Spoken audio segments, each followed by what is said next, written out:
families whose children do well in school, they have some really particular traits. Much research has gone into figuring out what really helps kids be successful in schools.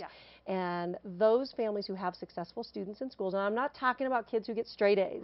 I'm just talking about kids who are academically proficient, they enjoy the environment of school, they do well with their peers, etc. Those families have certain traits all in common. And one of them is that they establish a daily routine. They give the kids a space, a place to do homework. They make sure that they have time to sit and talk over dinner about these things. But establishing a daily family routine is really important. So critical. Yep. The second one is that, and I love this, parents monitor their kids' activities. They go on Power School. They know their kids' grades. They stay involved, not hyper involved, not micromanaging, but they say, hey, how's that project coming? When's that one due? Do you need any help with this? Absolutely. In addition, I think this was really important. They also, you mentioned this earlier, they set limits. Why is that important, do you think, setting boundaries?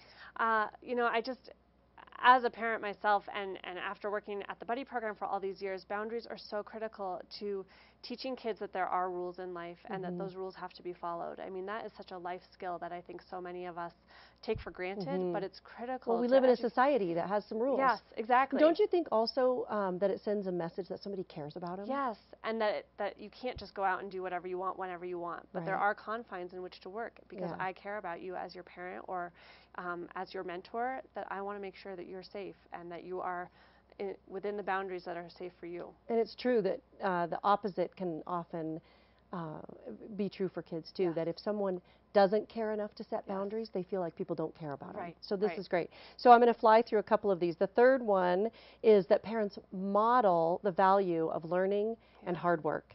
So parents got to put in a little hard work now and then, and they've got to value that lifelong learning, reading the paper, reading a new book, whatever.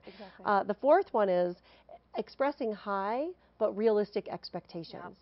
I think we have to express our expectations for where we want our kids to be, or how are they going to know what to shoot for? Exactly, and the higher you can set those expectations, the more that your kids will really rise to them. And kids are going to listen to teachers and mentors and that kind of thing, but they're really going to listen to their parent when it comes to that. The fifth one is to encourage progress in school, showing an interest, discussing what's been happening, staying in touch with teachers. And the sixth reason that families whose children do well in school, this is the sixth reason that, common reasons, is that they encourage reading, writing, and family discussion. So basic, and it's so important that we have those, whether it's built into a routine or whether it's just something that your family has always done, but reading together and sharing what you write together. And what I love about these reminders, and a lot of research, as I said, went into figuring out the commonalities of families whose kids are successful in school, is that it doesn't mean you as a parent have to be sitting in the classroom, volunteering in the classroom. These are things you can do at home. In fact, research also shows that the support that parents give their kids at home is even more important than what they do with them in the classroom. Yeah, and parents' time is limited, and we recognize that parents are busier than ever today. So if you don't have the time to make it into school, here's something easy you can do over a dinner table conversation. And key, have a dinner table conversation. Have dinner together.